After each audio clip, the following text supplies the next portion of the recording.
If no one's going to talk, I'll talk. I'm excited about this interview tonight. It's going to be freaking fun. No, hold on. I didn't know you started. We've been recording for 12 minutes. Nice. Okay. Yes. Right. Can we just stop for a second? How long has it been? And I'm not trying to whatever. I just feel like I've been away for a while. You were here last week.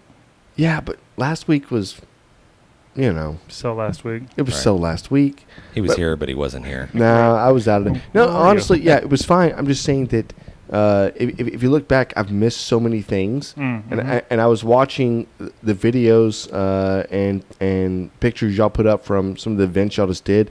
And I realized I was like, what did I do? I went to work.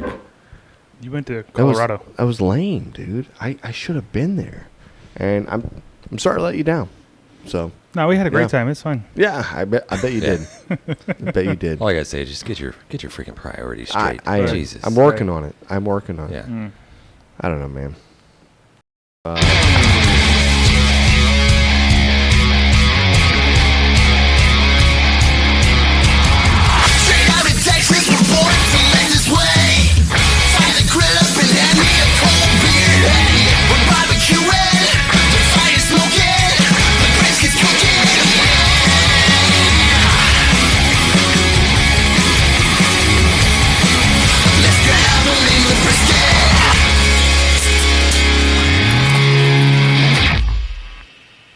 So we're down 2 men. So shout out to Alex and shout out to Matt. Rest in peace. They have just not feeling well. They're working. Yeah. So one's working and one has to use your imagination. Right. Neither one are dead. So I'm not sure where I just said rest in peace. Let's just hold on. We're not trying to implement anybody. So. Let's just say one of them is working and the other one has the big C. The big coughs. They're like sneezy face, cough face, I don't feel good face. We're like, you know what? You got to go, brother. Yeah. You can't come around here. Right. You are uninvited. Yes, sir. So this is 2 times in a row in a week. Like last week we jumped on another podcast and Burley, he had COVID. And now I'm not saying Matt has COVID. I'm not saying Alex is working, whatever. Man, nobody's saying anything, dude. Matt's sick, but let me ask you this, like before we get into too much of the ongoings of this podcast, but let me ask you this: Has COVID just created this like excuse now? Yeah, I might have COVID. If I got like a cough or like, hey, I feel a little congested, or I feel like, hey, I might have COVID. I don't think I can make it. I can't make it to your sister's baby shower. I might have COVID. Did you test for that? No, I'm not gonna do that. But I'm pretty sure it is. Dude, do you know how many excuses are going out each week right now? There are people that just want to go skateboard in a park somewhere and just live their best life. Like, hey man, I'm pretty sure I'm pretty sure I'm sick, man. I got COVID. So yeah, I'm gonna stay home for 7 days. All right, see you later. Yeah, you got to quarantine, man. Bye. Mm-hmm. Yeah. Hey, listen, COVID's not a joke. We're not making fun of bullshit, Definitely. Whatever else. We're just saying that hey, fuck, live your best life. Hey, 2 things. Either you can choose to be sick, or yeah, definitely. 2 things. Okay, so we got an awesome interview planned here in a couple of minutes. We got Brooke and Brad Orison from the Shed BBQ. Badass people, very knowledgeable about the business of running a restaurant and a successful barbecue joint. It's more than that, though. No, it's definitely more than that. It's like a cult. They're running a cult. The Shed Heads. I think that's what I've heard the term. Exactly. What'd you say? The Shed Heads. Oh, Shed Heads. Yeah. What did you think I said? I thought you said Shed Heads. I'm telling you now. Hey, that's not right. We're fans. Can't wait for the interview. They're freaking awesome. Especially, so much fun. Like last time, we've got some audio. Oh yeah. So there it is. Yeah, it's gonna be about that. Before we be a good one. Before we get to that, I know we have some mail calls, some business to get out of the way really quick. They just had a U.S. congressional hearing and pretty much just dropped that like aliens are real now. Like the U.S. government is holding on to. Bro, slow down. This is what they're saying. Slow down. This is what they're saying. What are they saying? You're very panicked. They have a ship and they've recovered. Yeah. Biological, non-human remains. Right. Lies.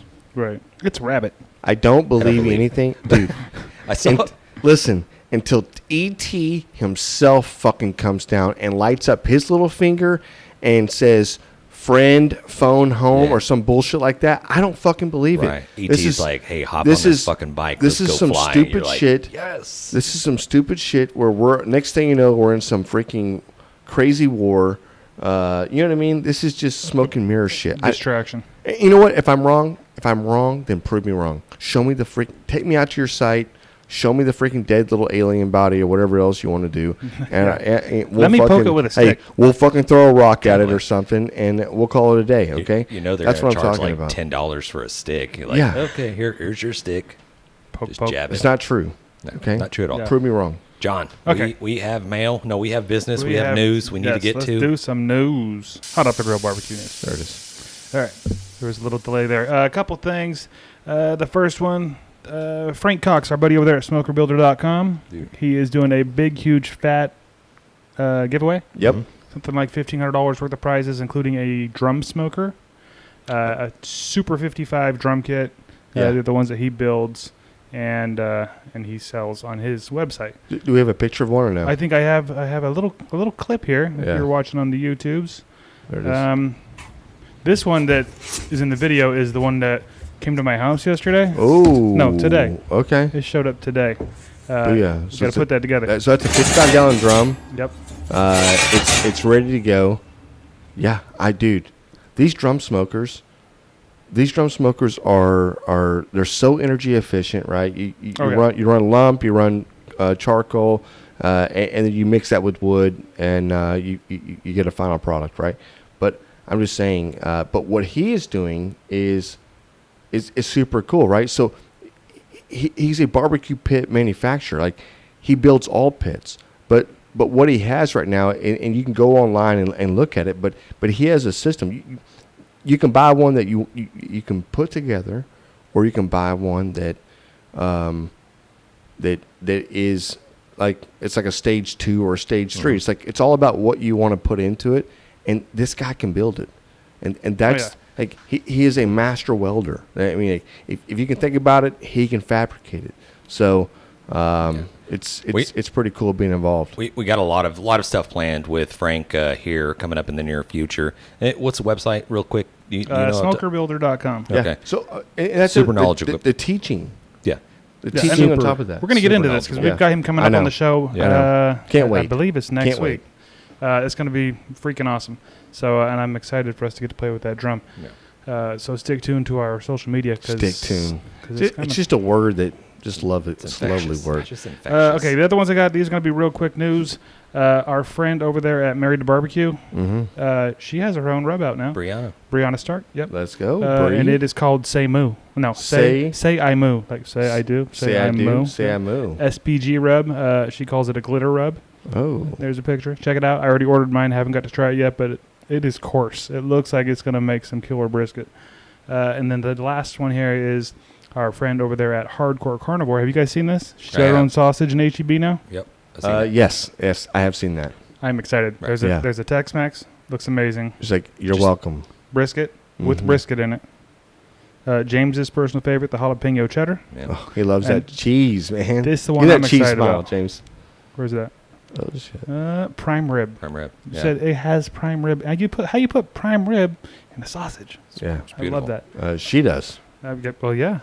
Did you pregame? Yeah, I did. Okay. I may have drank a little bit before this podcast. Okay. Sorry about that, guys. Damn it. Perfect. And we did, like James kind of alluded to, we did get a bunch of mail calls. I'm not going to go through all that. Yeah. But we have some really cool stuff coming up. Yeah. It's either going to be on future episode or we're going to do some unboxing, just standalone videos that we'll put out on our social medias. Exactly the things that he just said.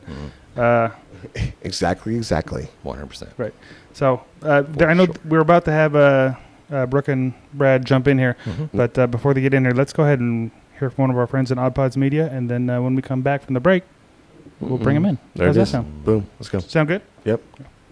Hey man, it's me, Kevin Smith. Everybody knows at the root of any good relationship, any relationship worth anything, is the only thing that matters between two people. And I'm talking about television. That's right. That's why you should listen to Married with Television, man, which is a podcast by my friends Shannon and Jamie, I call her cat ears, about movies and TV that they have loved for decades, man. You listen at marriedwithtv.com or anywhere you get your podcast. They are proud members of the Oddpods Media Network, man. Married with television.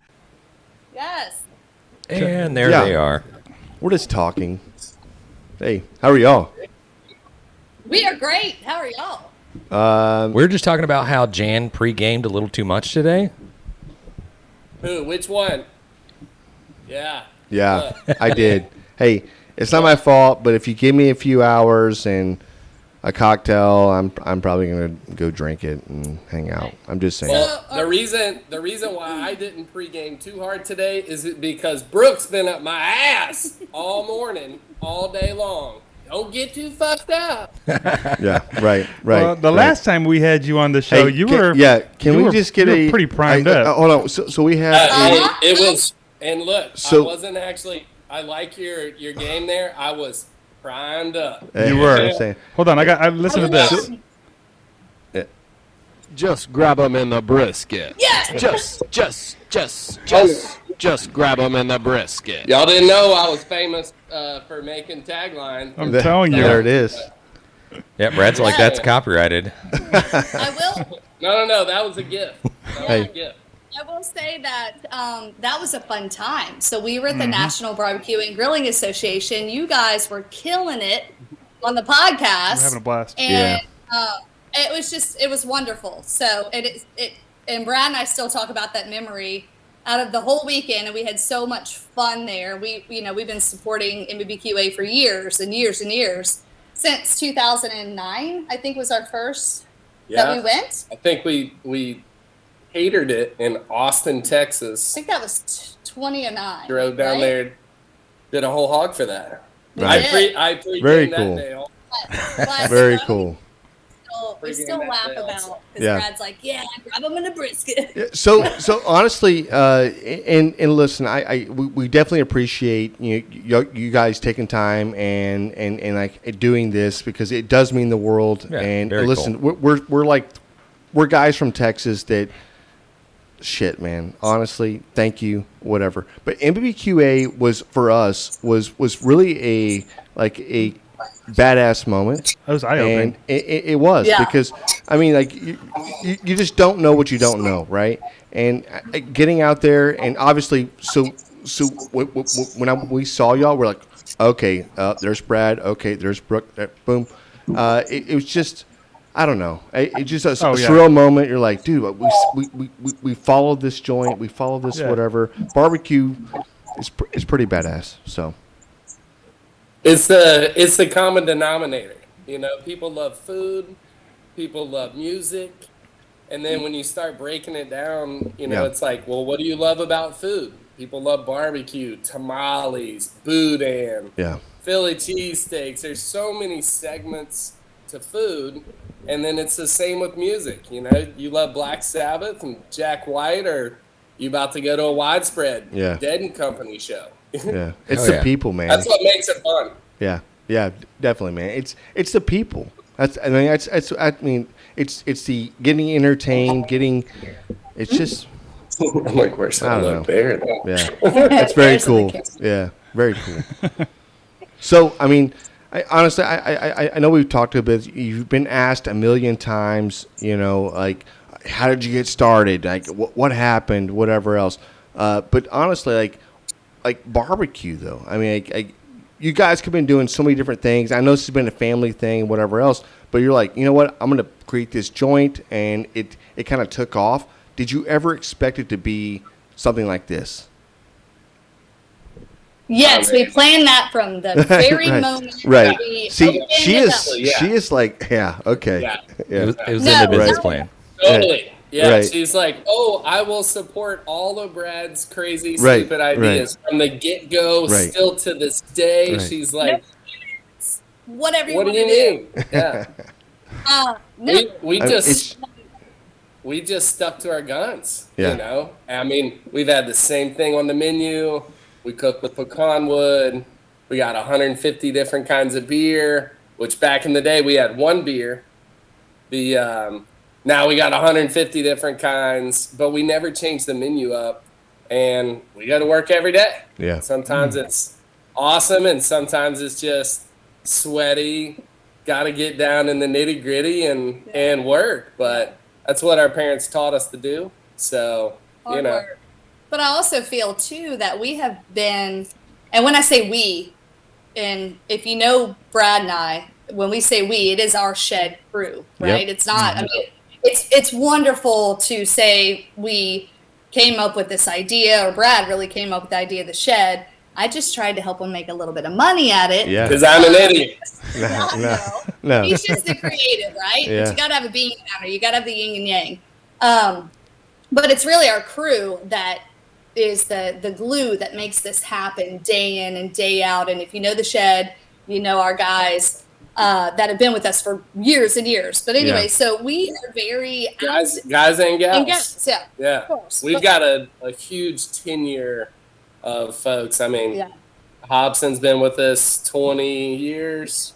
22 years. 22 years. 22 Holy moly. years. Let's go, man. Scotty's been with us. Scott's been 16, 17. 16 or 17 years. Cheryl. Yeah, so y'all are 16. 2001, right? 2001, that's the inception. Yes. Yeah. That's when the lightning got bottled that we call the shed. Yeah. Okay. Next week will be 23 years. Let's go. That's awesome. Pretty neat. Yeah. Crazy. Yeah.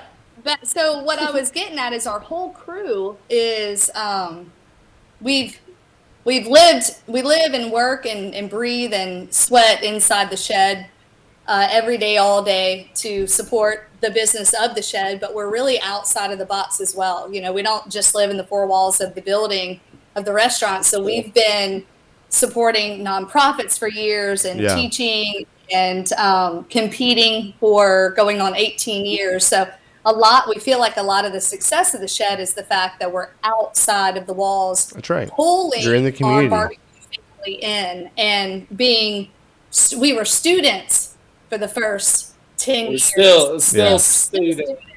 You know, I'm going to ask you a question, like right now. If you were to like think about where you're at right now, right, and look back at yourself when this whole thing first started, like, are you looking like, what the hell were you thinking?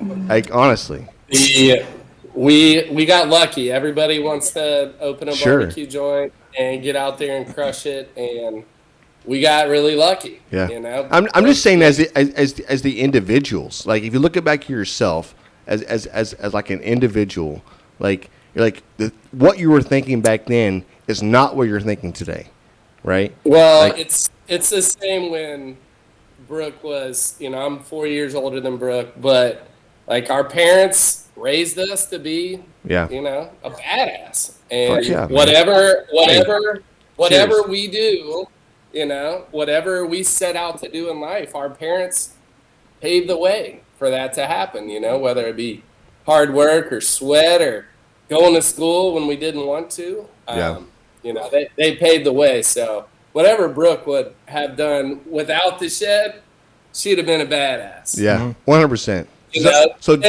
So James and I are twins. Okay, so we're twin brothers. Y'all are how many years apart?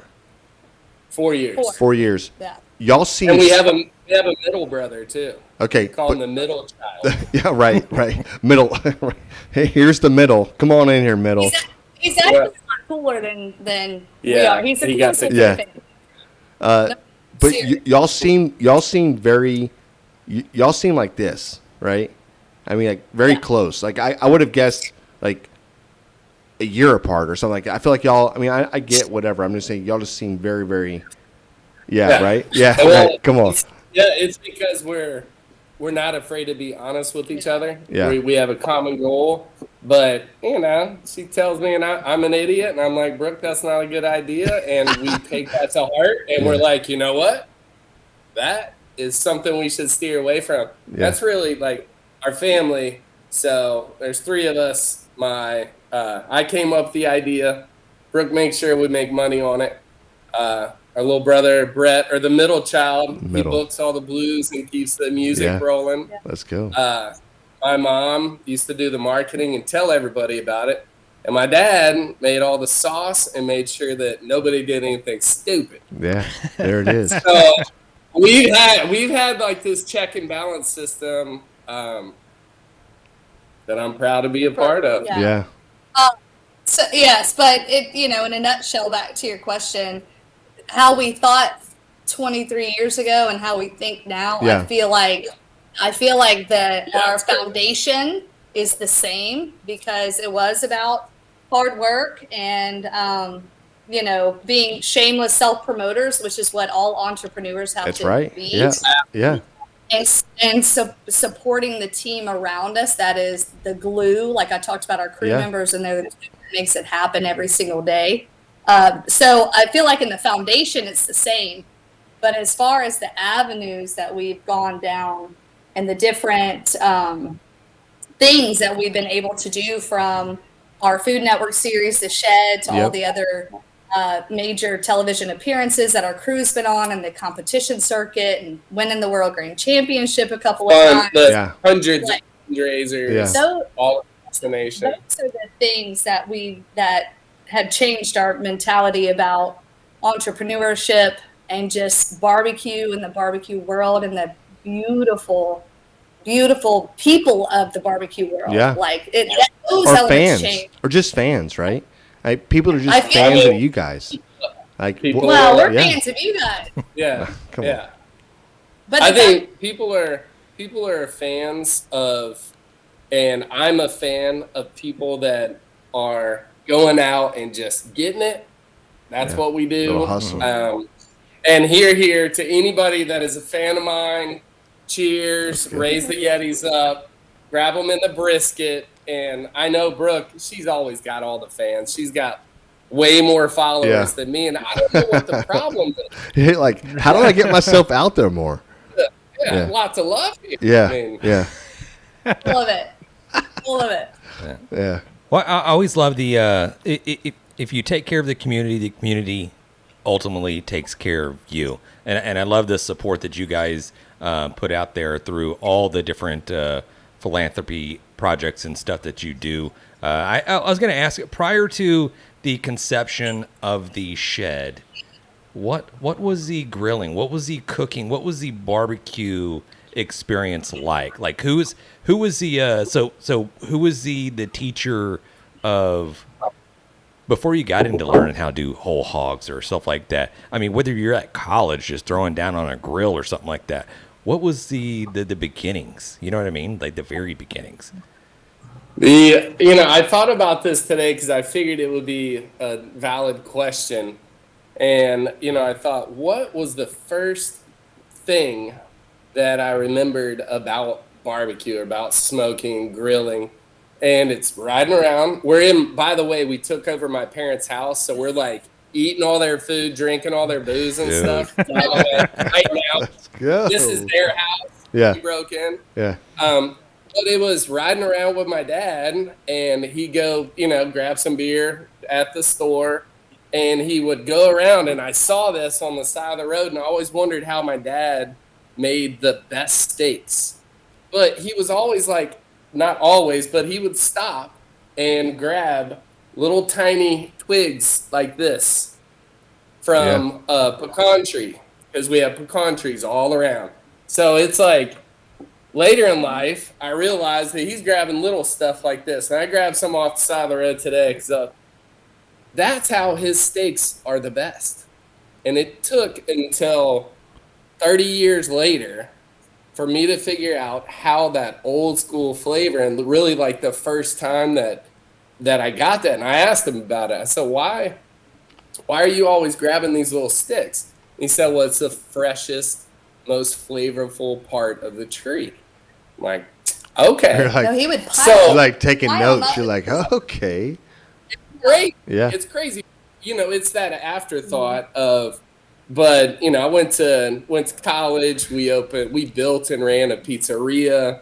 We built and ran I guess it all started, I was 15. I'm 46 now. So I was 15 and my dad said, hey, you should go get a job. Got a job washing dishes. So since I was 15 all the way through, I worked in the restaurant business, just in the hospitality industry. And I've been handy. I can I can get myself into trouble with a lot of things. Yeah. Sure. Yep. Hell yeah. And cars and kitchens and fire and fun.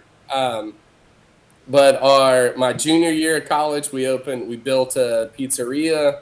My senior year of college, we opened a sushi bar that we built and ran. And then I drove around like 3,000 miles and tried to figure out where I was going to go. And it landed right back here in Ocean Springs, Mississippi. Yeah. And it came down to the cheapest way that I could own my own barbecue joint or my own restaurant. It came down to barbecue because it's such just a fundamental old school. I can go get wood off the side of the road. I can make a pit. I can cook it and just do it. So, and then Brooke's like, you don't know how to count. Yeah, right. No, it wasn't. You didn't know how to count. That's what it was. Yeah, that's not it. You can make money, but making money is not it. It's continually. What's the brand? Right. Yeah, it's the brand. Yeah. Right. And for anyone listening that wants to open a restaurant, cheapest doesn't mean it's cheap. Right. I'm going to throw that PSA out there. Yeah. Hey, it costs money. Yeah. It costs money. Yeah. And especially in today's world, food cost has challenged all restaurateurs and caterers and just going to the grocery store for your family these days. So cheap does not mean. Oh no. Hey, but listen, y'all are grabbing. Grab them in the brisket. You know, brisket used to be cheap. Mm-hmm. It did. Brisket's not cheap anymore because now it's popular. Yeah. You know, like it's always been popular in Texas. Always.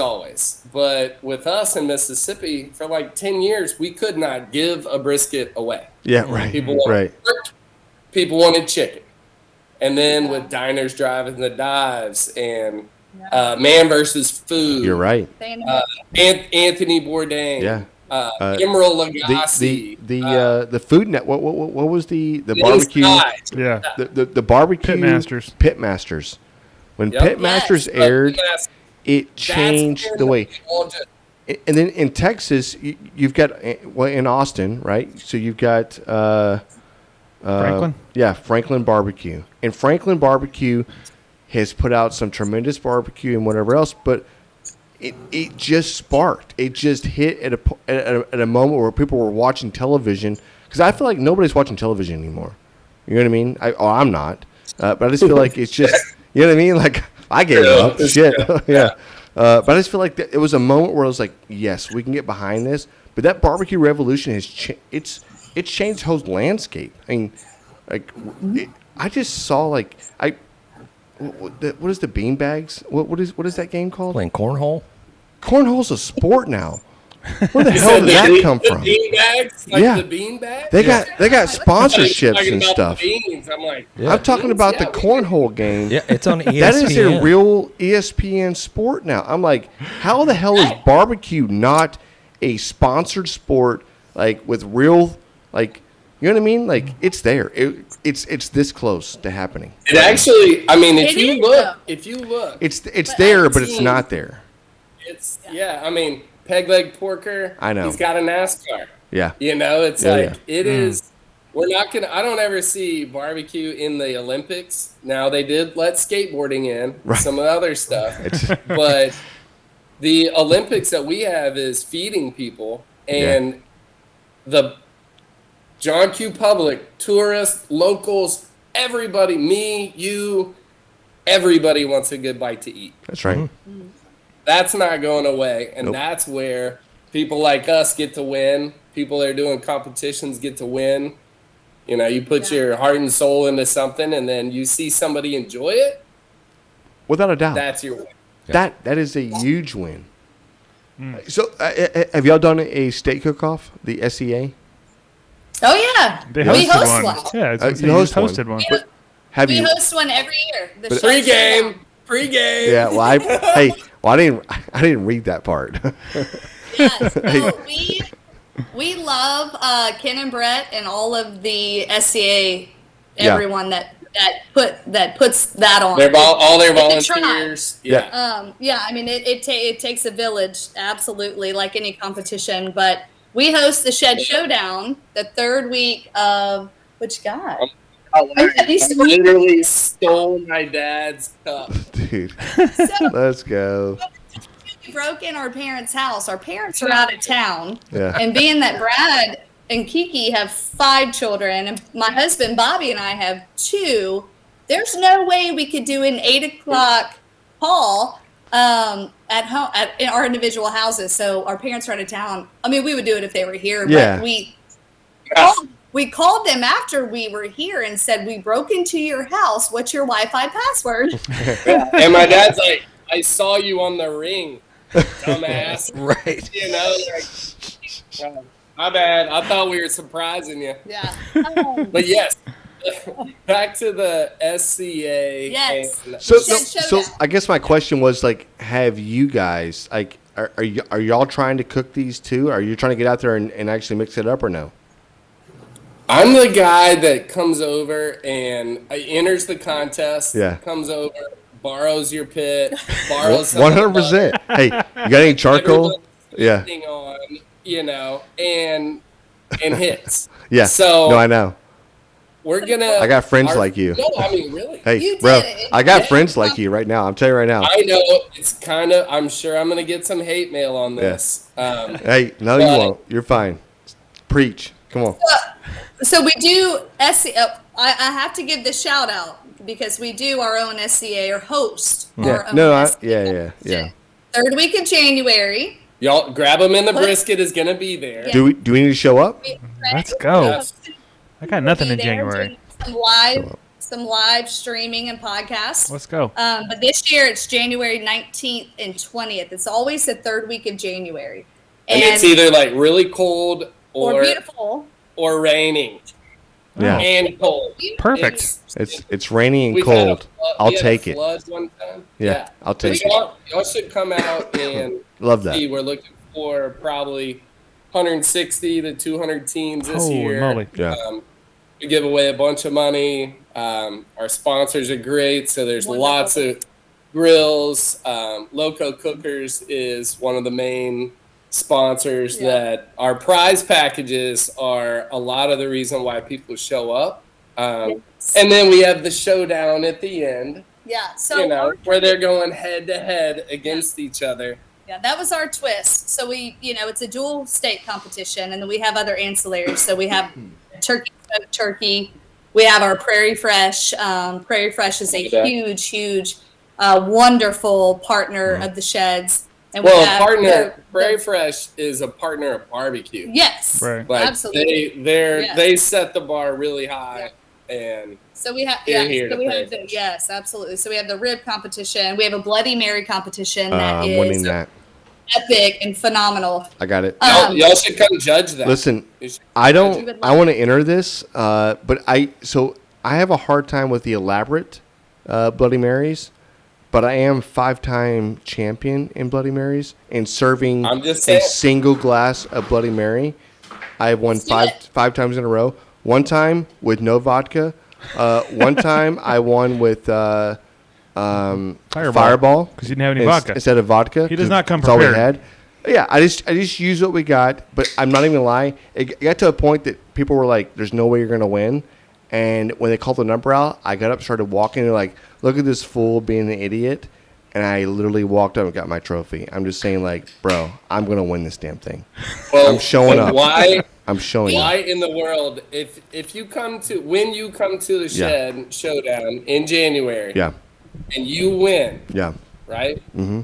If yeah. you win, Win. because you can't win without being elaborate at the showdown, so you're gonna have to So figure out. I'm going all out. I got Yeah, this. so I it got will an be ice skating all out. rink in my head right now. So you're already champion, right? So you could compete, or you could come over and actually help judge that competition and be like the ultimate. I can judge. tiebreaker. I can judge. You know, if you were like the Yeah. ultimate I got tiebreaker it. and you judge all of them I'm and you're liking this, looking, I got it. and because there are ties, we just lost the tie at the Kansas City Royal for best barbecue sauce on the planet, and we got second place instead of first. But our good friends got first, so They we can't did. be too hard Yeah. on that. But it's kind of like this, and then you're like, oh, but wait, we're so proud of our friends. And here's the key, because I know you like to pregame. It's like the first turn in, so there's really not much time to pregame. So you'll be all right. I'll be all right. I got this. It's not a big deal. Yeah. Yeah. So go to. I know you guys follow the Shed on Instagram. What's that? We follow you guys. Look, scroll back and check out some of the entries of our, or you go to like Stale Cracker's site. A couple other guys, and Craig Carter has been crushing He's been killing it. Yeah. He does a phenomenal. But presentation at our Bloody Mary contest is unlike you have seen. It is phenomenal. And then of course you have a separate mason jar for the tasting. So the way the judging goes with our Bloody Marys is that the judges only judge the broth of the Bloody Mary. Yeah. Yeah. They get there's a presentation. There's a presentation, presentation score, but they're really that flavor is what is really bringing that true. And nobody's allowed to touch all the garnish, so you can't be eating lobster tails and judging on that. But at the end of the day, I'm waiting on y'all. It's going to be in January. I want one of those Bloody Marys with or without the vodka. I'm good with either way. Yeah. Depends on the morning. Yeah. It'll be a good morning. Don't worry.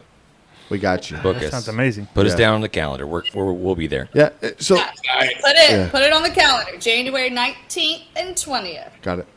You were talking about barbecue sauces, and I think a lot of companies, or a lot of people out there that are listening right now, something that I did not know, that you guys, y'all co-pack. Y'all co-pack seasonings and sauces and stuff like that. Tell us a little bit about that. The saucery. So, yeah. Good old saucery. A lot of people. We're trying not to tell anybody about it. Yeah, right. We're Keep it on busy. DL. Oh, shit. We don't want any more work. Hey, It's like, don't call us. y'all- We'll call you. That's right. The saucery, Brooke, you can take the lead on that. It's Me too. So a lot of people, like you said, that are listening and that know us don't realize that we have a small batch co-packing facility. So we manufacture and distribute the Shed products, but also other barbecue products, marinades, cocktail mixes, Bloody Mary mixes, salad dressings, and we do that for retail bottling and also, and what has really helped a lot of restaurateurs that have high volume is we do back of the house like bulk, like 4 1 gallon let's go. cases. And we distribute that through their who they're buying from. Their You're like a Winnie Sam's Keystone Club. Roll. Oh, nice. Yeah, and it helps with the high volume restaurants and multiple like chain restaurants, multiple. Once you have 2 or 3 locations, you keep can't it consistent. I mean, you can't trust somebody to make your sauce. If you have 2 places making your sauce, is different. Yeah. We all know that. Like a recipe's a recipe. It's but regional. It matters who's making it. It keeps everything easy too. Like if you can just order through, whatever the distributor is that these restaurants are ordering from on a day-to-day, and they just tack on a couple of cases of their sauce, and they don't have to have the big water kettle and counting All on the each jets, individual Sure. location to make it exactly the same, or a new hire messing something up. It's just, it keeps it consistent. It keeps it easy. And so the back of the house, food and beverage side is really great. Food service is really wonderful. But also we take high pride in making high quality products for different barbecue and different, not just barbecue, but we are a barbecue family. So that's like the labor of love. So I keep saying barbecue, but we do a lot of salad dressings and cocktail mixes as well. Side dishes. Beans. And from the food service side, just tacking on that, it gives the operator, they know exactly, because we do the stuff that, is getting served on the plate. Yeah. Well, their retail bottles, I know that it's the same exact product in the bottle. Yeah. So that's really where. So it's like a small batch, or is this like how big of a batch are y'all? Is this like a small batch? I mean, like we're thousands of gallons for food service side, but I say like we're a gateway co-packer. Yeah. So if somebody is an enthusiast, they're like, oh, I've never gotten this before, and you're serious, like I always say, like a 10-minute brainstorming session with me on the phone. Yeah. I've been in a lot of lanes. I've spent millions of dollars. Brooke and I have spent millions of dollars on mistakes. We've been able to survive through 23 years of that, but call me. Yeah, right. Yeah. Right. I'd love to brainstorm through that. There's companies like our latest one that has really just broken out and crushing it is Mike from Blazing Star. Oh, yeah. Yes. Great stuff. Yeah. We started doing his seasonings and all that spicy, like the scorpion and the. Yeah. You had to wear like masks to make it, but. So we his sauces, but once you get to a certain level, it's us handing it off to another co-packer that can deal with that much volume. Sure. So, sure. And you know what? Well, I guess when we say small batch, what that really means to someone that wants to start bottling is for retail is that our minimal requirement for a batch of sauce is 100 gallons versus a lot of these larger co-packers, their minimal requirement may be 1,000 gallons. Sure. Right. So that's why we say gateway. Yeah. But nothing wrong with that. But that's not to say that we're not bottling thousands of gallons for companies, because we have a lot of companies, Blazing Star. Blazing Star, he actually. So we actually had a cook-off here in town, and his daughter graduated high school from our town here in Texas. Oh, that's awesome. So he's like, hey, I'm flying to Texas, blah, blah, blah. How far? We're like, hey, we're in this. We told him the town, and then he's like, no way. And then, boom, he came out to the cook-off. We hung out, one of the nicest guys. And then we saw him at the NBBQA, hung out there. In the Royal? Yeah, exactly. And at the Royal. I mean, he is such a great guy, and he's just entrepreneur. Passionate, too. Awesome. Yeah. So we feel very blessed as one barbecue family to another to be able to say that we pack retail and food service for a lot of phenomenal people and companies. Like it's a lot of people that you would not expect. We're making their stuff. Really? Yeah, that's awesome. So we're not telling you about it. You can't say it. It's a secret. So when we're ready to do the grab them in the brisket rub, do we need to come talk to y'all? Yeah, exactly. Is this who we talk to? No. Don't call me. Yeah. Show up. Anytime I'm there. I'm ready for it. Let's go. But for any enthusiast that's like, hey, I make a killer sauce. I make a killer rub. Yeah. Just do that shit. Right. Do it. Like, go for it. Go on the journey. The biggest piece of advice that I could give is don't spend all your savings. If you think you're willing to spend $1,000 to make a product, make sure that you have $5,000 left in the bank. Yeah. If you're gonna, if that $1,000 is something that you're gonna spend on it, make it. Get out there, go to the farmers markets. It's going to sell. You got to hustle. People love good food. People love you. It's true. Yeah. They love that story. So get out there and get it. And I agree. And say my phone's always on. Call me. I might not have the best news for you, but I'm true. I'm true to the game. I do like to party, but the reason why I've been around for 24 years because it's not a game. Yeah. Years ago, Brad and I and our mom and our dad did a thing, did a talk. I can't tell you, it's been probably 10 years, but we did a talk at NBBQA at the National Barbecue and Grilling Association conference in South Carolina, and it was called the Orison's Raw, right? Okay. So last name Orison. My maiden name Lewis, but and it was called Orison's Raw. And what we did was we got on the stage and we laid it out there. All of we're sitting in front of all of our peers. We're sitting in front of Mike Mills. We're sitting in front, just all of our peers. Yep. Famous Dave, Sweet Baby Ray. So many folks in the audience. Basically, and I feel and we kind of, this is something I feel like we all should do, and most of us do in the barbecue world, is we try to protect each other. Like, this is what I've done wrong.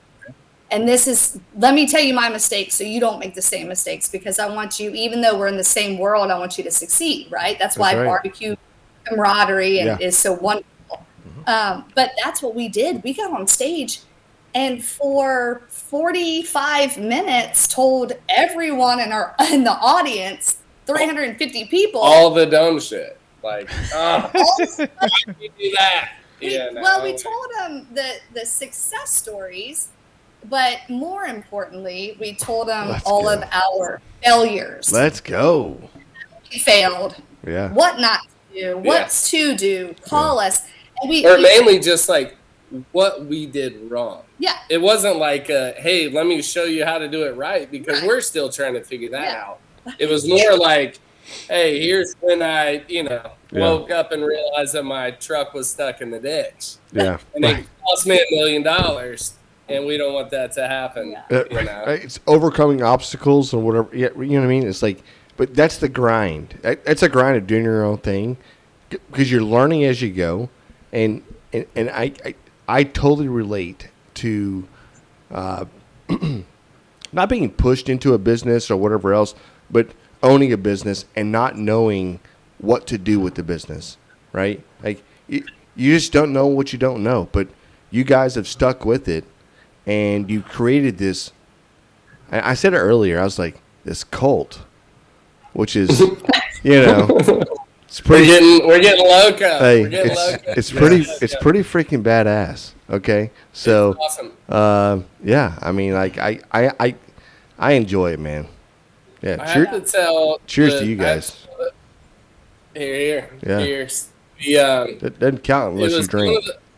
One of the most fulfilling things was when we did that presentation, and we put it all out there online. We talked about, we had, the shed, knock on wood. We had the shed burned to the ground in 2012, you know. We had 11 feet of water in Hurricane Katrina in 2005. We rebuilt it like 3 times. Yeah. We still have more work.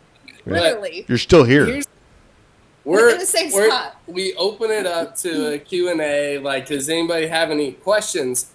And there was people that stood up in the audience that says, I relate. My barbecue joint's burned down 3 times. Yeah.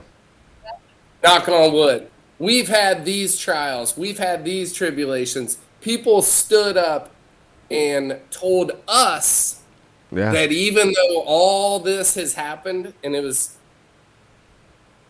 we're not alone. We're powerful. Right. It's very powerful. Very powerful. So when I got off the stage that night, I got chills thinking about it. Yeah. Everybody actually, and Mike Mills said it best. He said, you don't see the spaghetti people getting together like this. That's right. Hey, that's right. Spaghetti conventions. Yeah. That's so good. Hey, you know what? You're right. Yeah. That's what it's about. At the end of the day, it's about supporting each other. Yep. So until Saturday, when we're all competing and nobody's friends. Exactly. then everybody's got tight lips. Right. Okay, so we did put it out there. If you have questions for Brooke and Brad, to our listeners, followers, and whatnot, we did get a few. I'm gonna put them out here, and we could do a little rapid fire. I don't know, maybe some of these take a little longer to answer, but I'm gonna let you guys take the reins on that. Yeah. The first one we got was, and I should have said who these are from, but I guess whoever asked the question will know that it was them. I don't know. Yep. I know Brad is the junk collector. What is the coolest thing he's found? Ooh. Oh, wow. I would say the coolest thing that I found was early on, super early on. I found this dumpster where they were throwing away kitchen equipment. Oh, that's perfect. And I found this old. It was an old Alto-Shaam, like a warmer style, and it turned in to be the first smoker at the shed. My dad and I built it. So that by far is the best find that we've had for cooking equipment. But I've got a better find that created the business. Come on. So, as you know, I'm a dumpster diver. In college, I befriended this guy that his dad had a moving company, and I would pay and he moved houses. So I would pay this guy $50 finder fee, and I could get anything I wanted in these houses, right? Anything, couches, whatever I wanted. I could rip the windows out of the house if I wanted. Or not the windows, but the doors. Anything on the outside, he wouldn't let me get. Yeah. And we were there, and my buddy was helping me, and I was like, hey, we got to get in the attic of this house because it was nailed shut. And I love Jeeps, so I still drive a Jeep to this day. So we had a Jeep. I had a hammer in there. You got to have a hammer and a pair of pliers. Yeah, if you own a Jeep, that's a necessity. And we pried this attic door or attic stairway down. It fell to the ground. He pushed me up there. Clint Elmore is his name, still a dear friend. Yes. He actually just got voted #1 pizza in Austin. I think it was a year ago. Let's go. Called 40 North Pizza, but got up there and it was a record collection. Oh. And it was records as far as I could see in this attic of this house. You're like, I'll take these. I don't know how he got up in the attic, but he just popped up in the attic, and we ended up finding the Airplay, the man that owned the house. We got all these records, loaded them in the Jeep. We made like 3 rounds of these, loading them up. And I told him, I'm like, I'll hold on to them because he was going to law school. I'll hold on to them, and if I ever sell them, I'll give you half the money. All right. Well, I held on to these for probably 2 years. We were about to open the shed. It's the day before we're going to open. We had a sign up on the road. Realized we had 0 money in the account. Hustling. My dad was like, I'm not gonna give you any more money. Yeah, right. I had already maxed out. We had already maxed out my grandma's credit card. So that was screwed. Dude, listen, this is what hustling is, though. Like, you have a vision. Yeah. Like I'm going to pay you back. I got you. Float me a little bit. There's nothing wrong with that. Yeah. And my dad's like, no way. Yeah. Our parents. This is family. Yeah. So Brad and I and Brett, we're 5th generation entrepreneurs. Yeah. And so the grind is real. Yeah. It's expected. Yeah. And our parents did not. They are 1 million times as you could ever want in your life supporters, right? Yeah. They're there. Of you and what you do. As y'all have met my mom and dad. Yes, 100%. Yes. But they were not, when we were going to open the shed, going to give us money to open the shed. Spoon feeding us. They were not spoon feeding. They're like, you got to earn it. You got to figure it out, and you got to earn it. That's what Brad means by Dad wasn't going to give me any money. I'm out. But yeah, so I'm out. I needed, and this, the best dumpster diving find that I've ever found turned out to be that record collection because I get a phone call that day. Literally, I had extinguished everything. We're sitting on like $3. Yeah.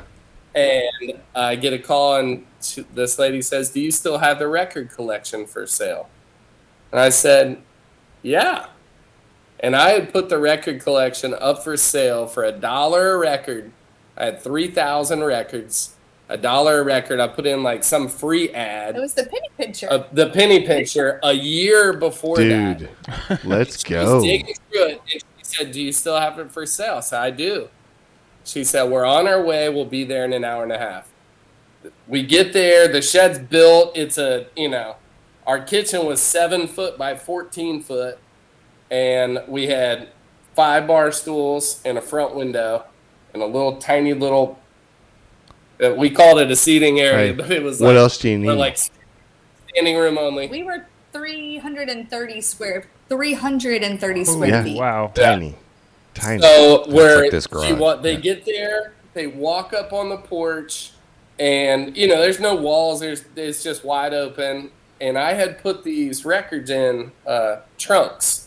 So I'm hoping this lady's gonna buy this, right? We are. And she walks up. I open the trunk. She starts like shaking and points to her husband. He rips out $3,000 and says, "We'll take them." Hands me the money, and he says, "Help me put her in the car." Hey, Okay. dude. We get her back in the Like, car. did I make a mistake? And he says, she's an avid record shop. This is Yeah. a collection of white for her. And I said, we loaded up the trunk, and I told him, she's in there. I said, "Look, that's only half the records. I got the other trunk in the back." And he's like, "Well, don't tell her." Okay. I'm like, "But they're yours, because I'm not giving you any of this money back, baby. I'm about to make some money." Right. So we load the records into her car, and we were able to start the shed. We went immediately to the store, bought our briskets, bought our chicken, Started working. bought our pork tenders, and our goal was to do $350 a day. That was our break-even point. Bro. And I'm telling you. we're there. We did $350 the first day. We did $500 the second day. And I told her, and I said, "Listen, tell me how much." This was the entire airplay out of Oxford, Mississippi, right outside of Memphis. So it was like all these crazy promotional records. Yeah. I said, "Call me and let me know how much you sell some of these records for." And she called, 8 months later, a year later, and said, "Hey, I sold one of the Elvis records." I said, "How much did he sell it for?" And she said, "I sold the one record for $10,000. Oh, man. But 23 years later, we're celebrating $100 million in sales. That's Yes. amazing. Based on the most epic dumpster diving find. That is awesome. That That's Let's amazing. go, man. Crazy, right?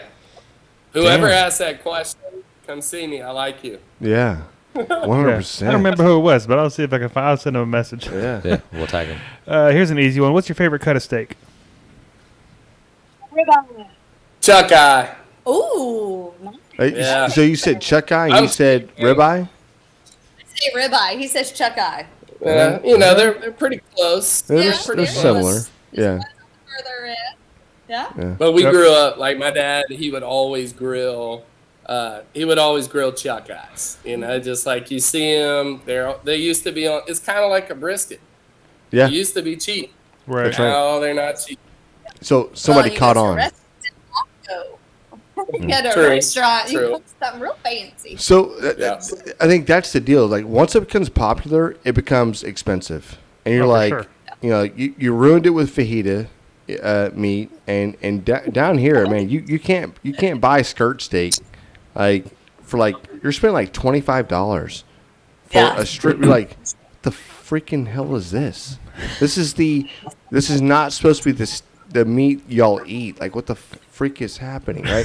But everything's happening that way. I know for Texas, we sent a lot of tri-tip to California, Ooh, I do love tri-tip. right? But for Nobody heard about that That's back right. in the day. guess what?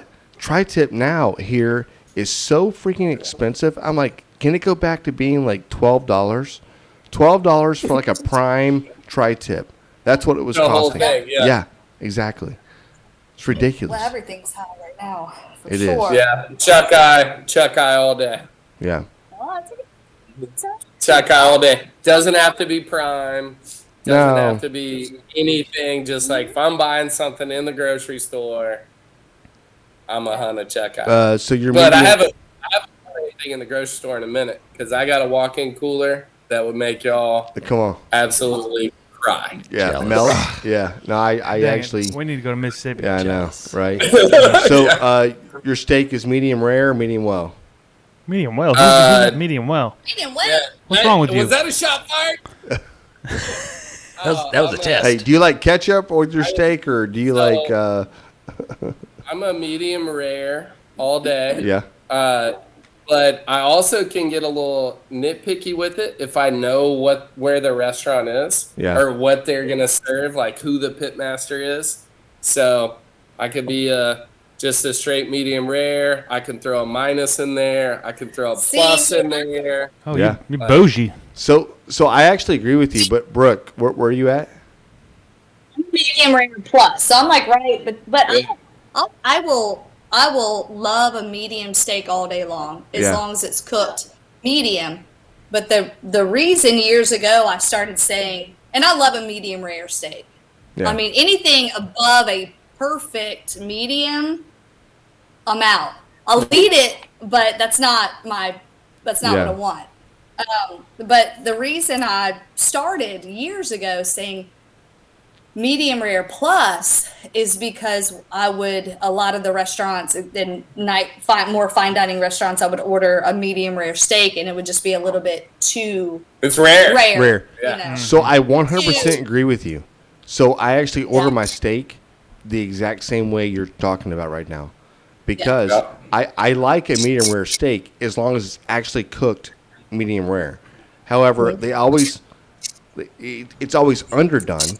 And when I ask for a medium, it's always overdone. And so I'm like, this is bullshit. And I have to, so I'm like, I want a medium rare steak, but I want just a little extra. It's like 4 seconds extra on both sides. Please don't fail me. You know what I mean? What's that? 4 seconds. But they always freaking fail me. I'm not going to lie to you. I stopped ordering steaks at restaurants. I said to hell with it. Oh, there's so many. I have my favorite steak place in our tiny little town. We have like 18,000 people that live in Ocean Springs, Mississippi is where we're at. But if I go to another steak joint, I am not scared at all to say I want chef's choice. You pick it. You cook it. You pick the cut I want. I got the money to pay for it. You pick the cut. You pick how you want to cook for me, and I haven't been able to go wrong yet. Yeah. You know what? That's a good idea. Now, I'm gonna do this. I'm gonna do I this. always wear this hat too, though. Yeah, So yeah. Pressure's on. It is. Intimidating. No, I will leave it up to the chef all day long. Yeah. For sure. So we have a place by us. It's called the Post Oak Grill, and the chef there was like voted like best chef of Houston for like a couple of years. I actually went in there one night and it was off the menu, but the guy was like, "Chef said this, he's performing this, whatever." It was the best steak and crab I've ever had in my life, and from that day forward, I never really pushed it. I never said, "Hey, what is the chef's choice?" or "What is the chef doing tonight?" I never asked, but now you bring it up. I'm like, dude, that was like the best steak I had at a restaurant. Maybe I should be asking, hey, what is the chef's choice tonight? Like, I know it sounds cliche, but like, it's kind of, is it true? It's not. Is it true? Like, what the fuck what is the chef putting Like I together was saying, tonight? Yeah. We're saying chef. Yeah. We're saying pitmaster. We're saying somebody that's just straight up. Give me your got one the off. job. Give me your best. But it's so good to empower whoever it may be to provide people like us the best bite possible. And I mean, I'm a pit master. That's what I'm vying for every time somebody comes to the shed.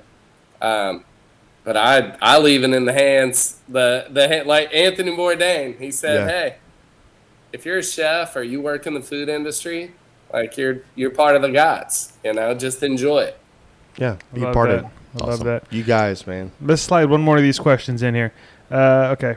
Let's see. Words are hard. What is? Well, I'm trying to pick a question here, shithead. Words are what difficult. is your number one tip for cooking a whole hog?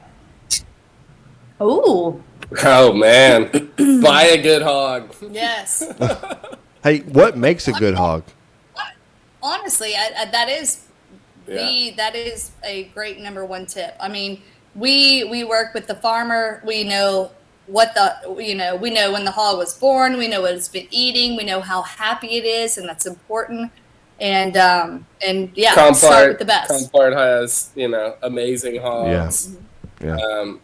Mfg we started working with another company, Pig and Leaf, because we couldn't get Compart hogs, which we won multiple world championships with. We couldn't get them over 165 pounds. We generally cook a 250-pound hog for Mfg. So that's, the biggest thing, Twins. be prepared to pick the hog up. Yeah. Have a big enough cooler. Have a bunch of ice. Have a gallon of water. Have some clean rags.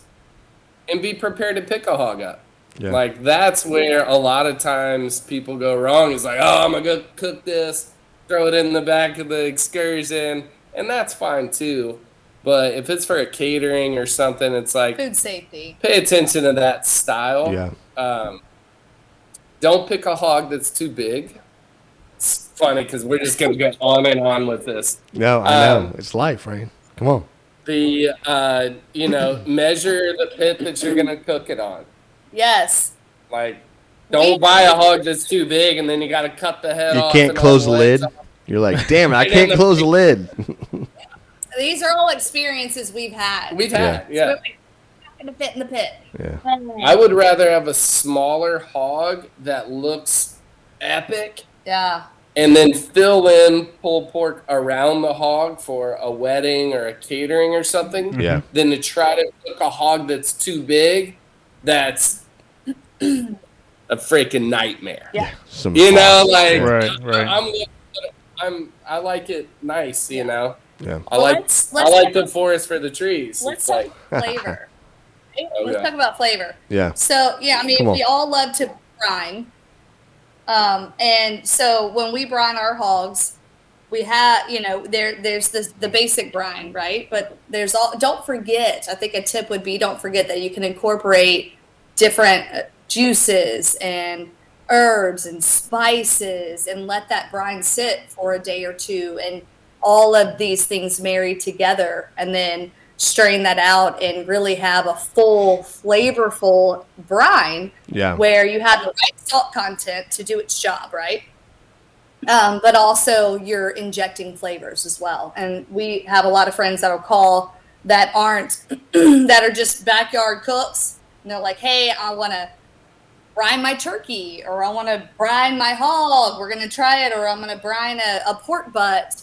And we remind them that brines aren't just about salt and water. They're also about pineapple juice and apple juice and herbs and spices and peppercorns and different things that can create flavor while still doing the job that the salt's supposed to do. Also, So the length of time, right?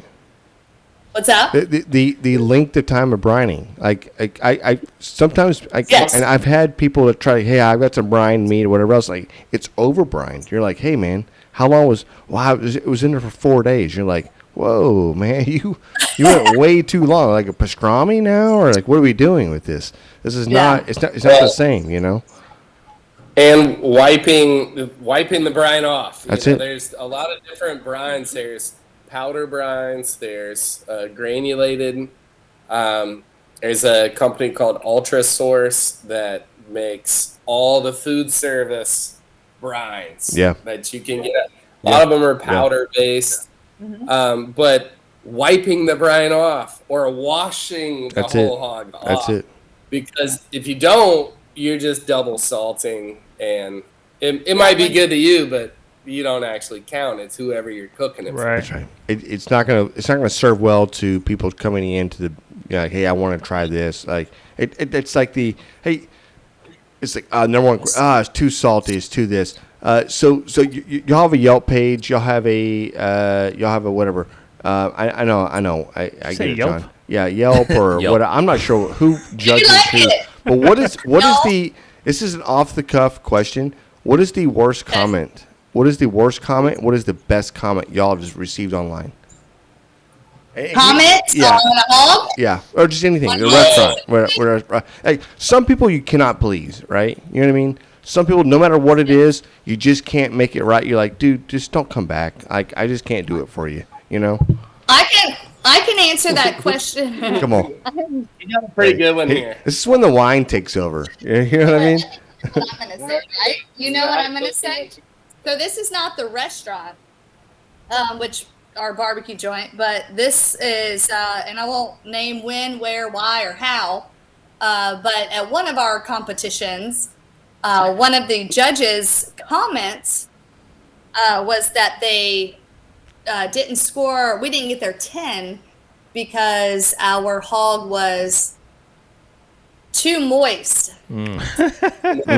That's way too delicious. Yeah. I hate that. Too juicy. Sorry, guys. It was just too moist. And Not good. granted, we understand competition cooking where you have to have the proper mouthfeel, and we get it if it's mushy, but Tacky. There's so many better words right. than it's too moist. Moist. And Moist this is guy like had that's the kiss of he had death. like a booger Moist in is his like, nose.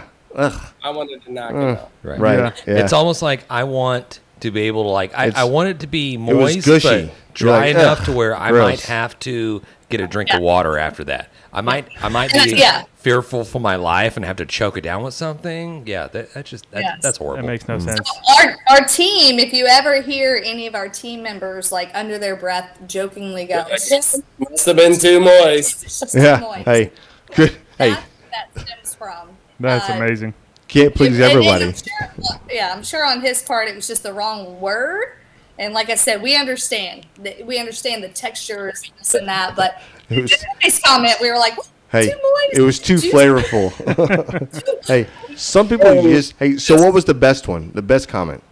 Note to self: we got a 4th place call at Memphis in May that year. So that guy kept go. us out of finals, Hey. What a and jerk. he had a booger in his nose. Yeah. Hey, What's the take best an compliment? Advil, bro. Let's go. Right. The best compliment that we've ever received. Is that the question? Yeah, that's it. Online. Like one you said, So oh my many. God, It's got to be so this many. person just put this whole thing out there about us. Something. It What's didn't matter. that?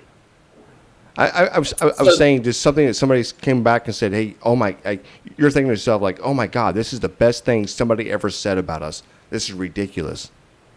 It's really not for me personally, and you may have a different answer, but for me personally, because we're music, it is seeing like an 8-year-old kid or a 6-year-old kid out there with like a sandwich in their hand, loving some music and dancing around. Like that's the ultimate compliment for Badass. me. Yeah. Personally, because they get it. It's like that's core memory. Yeah. For me, it's like my dad cooking a steak. I didn't realize it was core memory stuff, but that's the ultimate compliment for me 100%. because It's their real. parents already paid for it. So It's real, man. It's a real thing. Yeah. That's amazing. Hell yeah. it's pretty deep rooted when it comes to what I think is our ultimate compliment. Yeah. Yeah, I agree.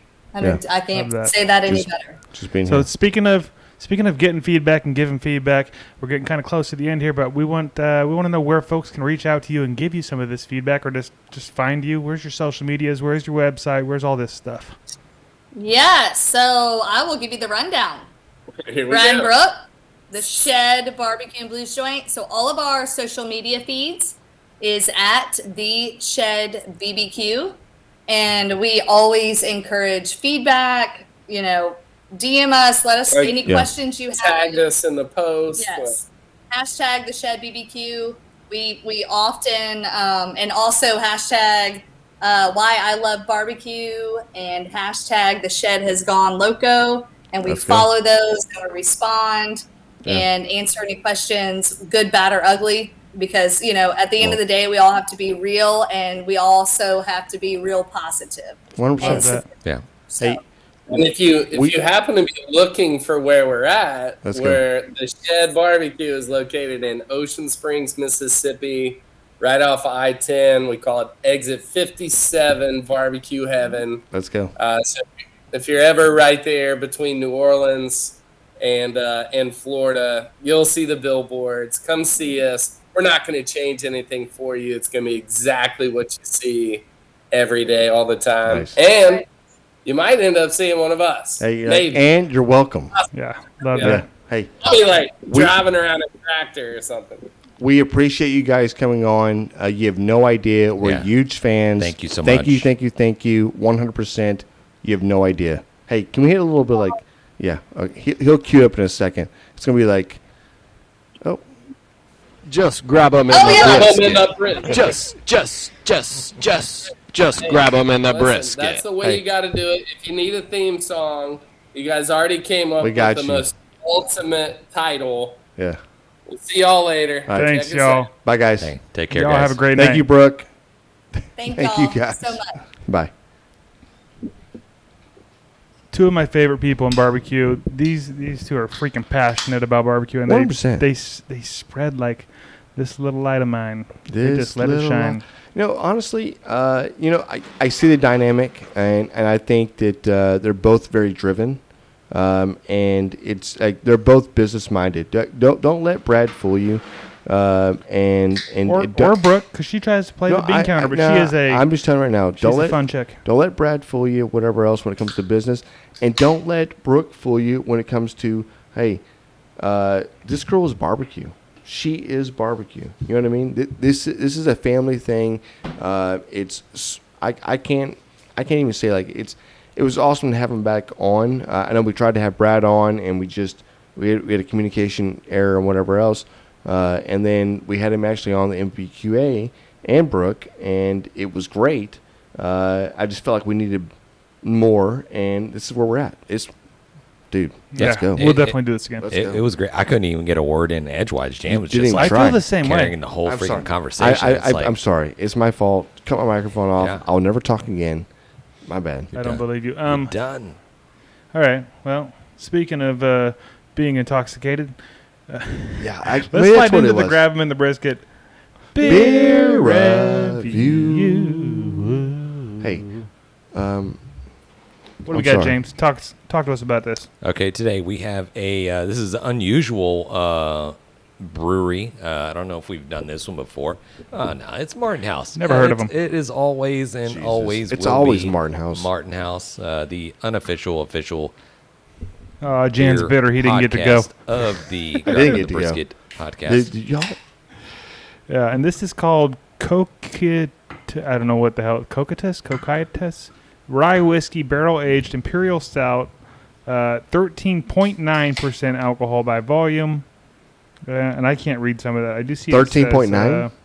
Yeah. Why don't they say 14? I don't know why I they're see saying brown sugar. I see that. I don't know what I feel else. like that it said 14. It just means Did you see more. that? Yeah, it's Oh, coffee. that was dark. That's Here you go, Jan. cafefe, bro. Oh, there we go. I don't know that I'm gonna be able to do very much of this. Yeah, you got this. It literally looks Hey, like coffee. If you're seeing this on the, well, if you're seeing it, then you know what I'm talking about. Okay, here it is. This is coffee. It's like an espresso shot or something. Ooh, this is a coffee kind of flavor. Did you know that when you bought it, James? No. It was just a new. Dude, that's like a nitro. That's something. That's a nitro stout. It's pretty good. It's delicious. That's pretty damn good. That's really delicious. I wasn't expecting that. I was not either. Like, this is 14%. 13.9. Okay, I keep saying In our numbers. little curveball whiskey glasses. Yeah, I know. IBUs are a little high. You definitely What get are a the little IBUs? smokiness. Hey, what are the Yeah, IBUs? it's definitely got a bitter bite too. What are the IBUs? 18. That's not high. That's low, man. It's medium. 30 IBUs is like getting like a little bit above like normal. Like 35 is normal. Anything above 35 is starting to get into like 40s and 50s. It's got the OG. I don't know what the OG mark is, but this is really delicious. I just had, this is probably 6% right here. I just drank. I'm not sure how alcohol works. Okay, help us out if you can, because we don't really understand how alcohol works. We know that one beer is equal to one shot, which is equal to one glass of wine. We get this. Mm-hmm. However, if you pour this much beer into a shot glass, am I only having 13%? No, still? You're still having 13%. It's so just a small amount of it. Yeah. I'm still having 13%. Right. Yes, it's the same percentage of alcohol in the glass. You're just having less of the... Just making sure, man. Yeah. I didn't know if y'all would fall for that. This is good. It's smooth, but it's still got a bite to it. Very coffee. I'm not a fan, but I was going to say, I don't think James is going to like this, but John and I do. I'm jumping out here. I'm going to go 8.1. This is good. John, I'm higher than you. I believe that. I'm 8.3. Well, you're not that much higher. You said it like you were going to be a 9.6 or something. No, I'm 8.3 on this. Okay, yeah. This we're right in the same ballpark. Yeah. We're playing the same game here. I was right there. I'm an 8.3. Phenomenal. Mm-hmm. I'll be honest. This is, for me, this would definitely be better on a cold night. Oh, yeah. But it's a little warm for me for something that I Sitting got to chew through. Yeah, but yeah, it's still good. It's still very it's good. Like chocolate. It definitely has a chocolate taste to it. Chocolate, coffee. Yeah. And a little bitter bite, but it's good. I like it. But that's just the chocolate. It's like the I'll be honest, it's like the cacao. Mm-hmm. You know? I like the campfire one better. 100%. The what? What is the it? Campfire. Oh yeah, that's a good one too. I like that one 100 times better. What about the ice mare? I like that like 200 times better. What do you think about the ice mare, Jan? I never had it. I know. Is that bad? Yeah, it's the 25%er that was amazing. We had out there. Listen, I would have enjoyed it. You would have loved it. Okay, so yeah, I'm gonna jump in there just real quick. Just jump in there, James. Just dive. Cut in. Dive in. 6.0. Weak. It's way better than 6.0. That means your palate hasn't developed.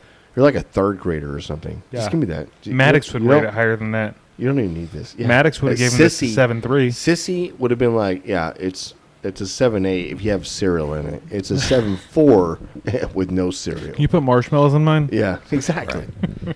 It's like if an old cowboy just dumped his empty coffee with the grains into a beer. Yeah. It's like and a chicory. Maybe threw in a shot of whiskey. It's not what it tastes like. This tastes like a smooth alcohol. This tastes like a smooth alcohol. It's not for me. With a subtle hint of coffee. Very subtle, by the way. And really more chocolate. And it's a rich chocolate. And it is almost like it's like a cacao. Cacao. Yeah, cacao. Sounds good. But it has, all right. But it's very decadent. It's very decadent. This is a great beer. This is a dessert beer. This is what you have when you go to dinner at night, and after you've had like 4 or 5 whiskeys, and then you had a couple of like 4 or 5 or maybe 3 wines, right? You bought the bottle and you split it. You finish up with a 13%. Just try not to remember the night before. Yeah. You finish off with a 13% dessert beer, and you go, "You're welcome. Somebody's driving me home." Right. So yeah. Hey, we're stretching this thing thin right here. Yeah. But I do have a barbecue fail. Can I squeeze it in? Let's go. Okay. And it's one that I have to read, so I wish I would have read earlier because I'm seeing doubles. This is from our friend Ryan Galloway. And he says, I have a recent fail. Yep, Ryan G. I think Ryan G. Let's go, Ryan G. RG. I have a recent fail of trying to dry brine some chicken thighs with too much salt for a couple of hours, resulting in what I would call salt lick chicken. However, I have one more memorable fail ingrained in my memory. About 8 or 9 years ago, before I dived into the world of actual barbecue, I attempted to make hamburgers that was from a recipe my dad would make. It was my first attempt, and I was excited because my dad had always made the best burgers. All I had to do was mix the ingredients in with the beef, form the patties, and cook them. I was also using a gas grill at the time, so I get the burgers on the grill, and it seems like it's taking forever for them to get anywhere. I feel like when you're new at cooking, it always seems like that. Yeah. Right? It's the anxiety. It's the it's pressure. It's trying to do well. I was waiting for this. I eventually flipped them and then checked on them one more time. After that, I decided to give the burgers a few more minutes before I checked on them again, just due to them not seeming to cook too quickly. Well, I didn't forget about them. I probably let them go about 10 or 15 minutes before I checked on them again, only to see a bunch of smoke. I opened up the grill to see that I had successfully made charcoal burger briquettes. I'm sure they would have been great to throw into the Weber kettle. I had hyped the burgers up to a bit of people I was cooking for, so I felt completely defeated when this happened. There were a couple patties that were salvageable, but not everyone. There was not enough to feed everyone. I have since made them successfully, and looking back, it's a good laugh, especially when one of the people that were there decided to randomly ask me if I remember the day I made charcoal on my gas grill. You live and learn. That's it. Yeah. Ryan Galloway. So Ryan Galloway. So we need the dad's recipe. I mean, what is the dad's recipe? I'm interested in that. 2, when something like that happens and the grill malfunctions, and that's what I'm going to say, the grill malfunctioned. Or the timetable. That's what you blame it on the grill, like this stupid piece of crap gas grill. It flared up, babe. This is why I've been saying I need to get a new grill, because this thing just ruined our whole night. Yeah. Plant the seed. Come on. Well, our friend Ryan, at least you're getting something out of this, right? Hey, he's getting Sucklebusters. Everybody wants some Sucklebusters. Also, I think that puts you in the drawing. Yes. For the end of the year. Are we doing end of the year? End of the year. End of the year. End of the year giveaway. Name is in the hat. That's right. True. End of the year giveaway. This is not a huge list of thousands of people like most giveaways. It's going to be a badass prize. I'm going to tell kind of grill. It's going to be do we have any call-ins? For barbecue wins and fails? I think we do. I just don't have any queued up. No? Oh, okay. We did this one tonight because I was not ready. Next week we're doing the queue ups. So if y'all have left a message, we're gonna start queuing this up. You're welcome. But only one gets selected. Yeah. Well, each and if episode. they do, it better be freaking good, man. You better lay it out there. If they want to call in and leave us a message with the barbecue win and fail, those ones do go right to the top. They get played sooner. That phone number is 434-829-2299. Or if you're old school and want to send us an email, that's info@grabtheminthebrisket.com, or just head to grabthebrisket.com and you'll find a link somewhere you can click on. Do you think Brad will call in?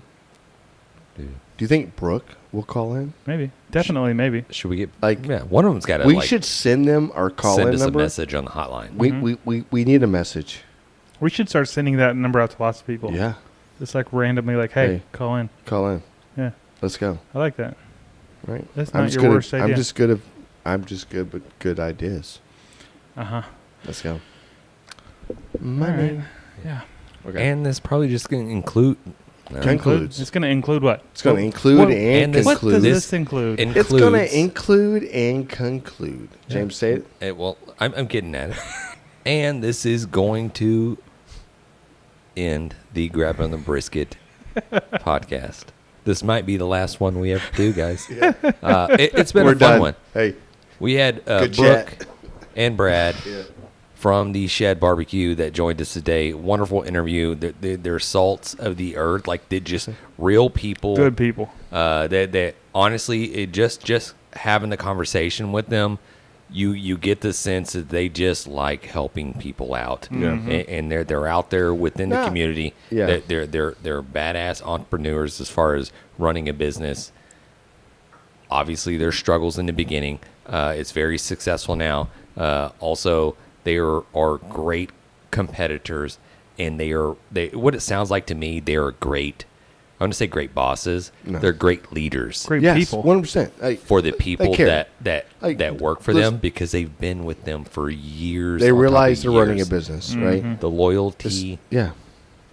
It's awesome. It's great 100%. To see. I can't. First of all, I didn't realize they were batching so many other companies. Mm-hmm. You know what I mean? Right. So, how badass is that? It is. Like, this is I knew. Yeah. Okay. At the end of the day, it is great talking barbecue with you guys. Peace. Thanks, everybody. We've been great. Bye. Thanks, everybody. We've been great. Yeah.